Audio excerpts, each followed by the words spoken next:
Most people think of blessing as something personal.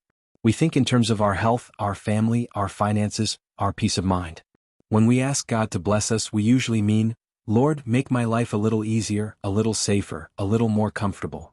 But Psalm 67 confronts that way of thinking head-on, because Scripture teaches us that God never blesses His people just so they can keep it to themselves. He blesses His people so that His truth, His salvation, and His righteous rule can be made known to the whole world. Psalm 67 is short, only 7 verses, but it carries a global vision. It answers a question every believer, every church, and every nation must wrestle with. Why does God bless His people? And the answer given in this psalm is unmistakable. Blessing is never the destination. Blessing is the assignment. The psalm begins with these words, God be merciful unto us and bless us, and cause His face to shine upon us, Selah. Blessing begins where it always begins, with mercy. Not with our goodness, not with our deserving, but with God's grace. When the psalmist asks God to cause His face to shine upon His people, he is asking for God's nearness, His favor, His peace. This language echoes the priestly blessing God gave to Israel in the wilderness, reminding us that blessing flows from relationship with a holy and gracious God. But the psalm does not stop there.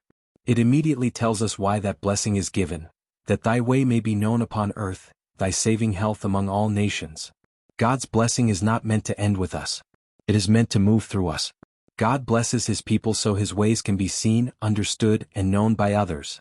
In Scripture, blessing is never treated as private property. It is always connected to purpose. If God has blessed you, spiritually, materially, relationally, there is a responsibility attached to that blessing.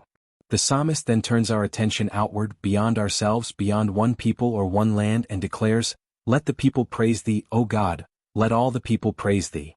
This is the heartbeat of the psalm.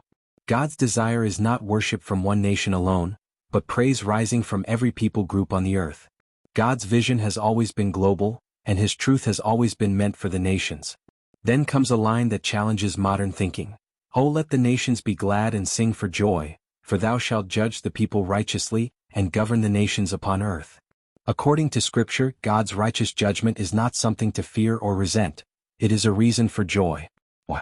Because righteous rule produces justice instead of chaos, truth instead of deception, and stability instead of tyranny.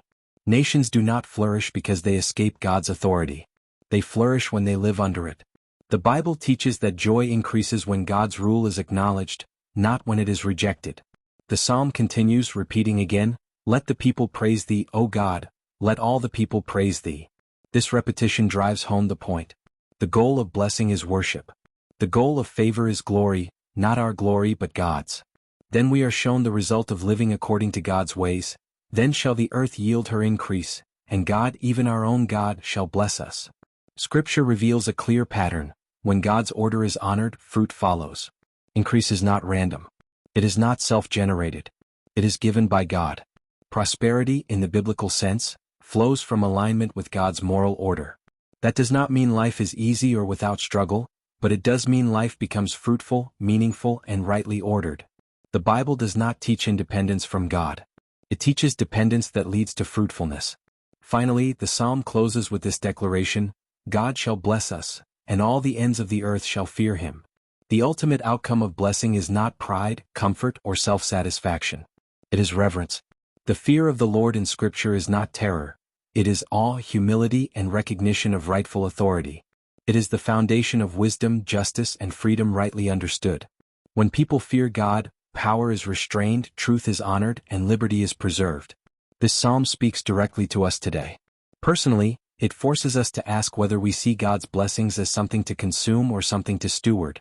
As the church, it reminds us that we are called to shine with clarity, courage, and compassion, not to hide from the world. And as a free people, it reminds us that liberty cannot survive without virtue, and virtue cannot endure without reverence for God. Psalm 67 teaches us something we desperately need to recover. God's blessings are purposeful. We are blessed so others may know His truth. We are strengthened so others may see His ways. We are given light so the nations are not left in darkness. May we not only ask God to bless us, but ask Him to make us faithful stewards of the blessing, so that all the ends of the earth may know Him, rejoice in His righteous rule, and stand in reverent awe before the Lord.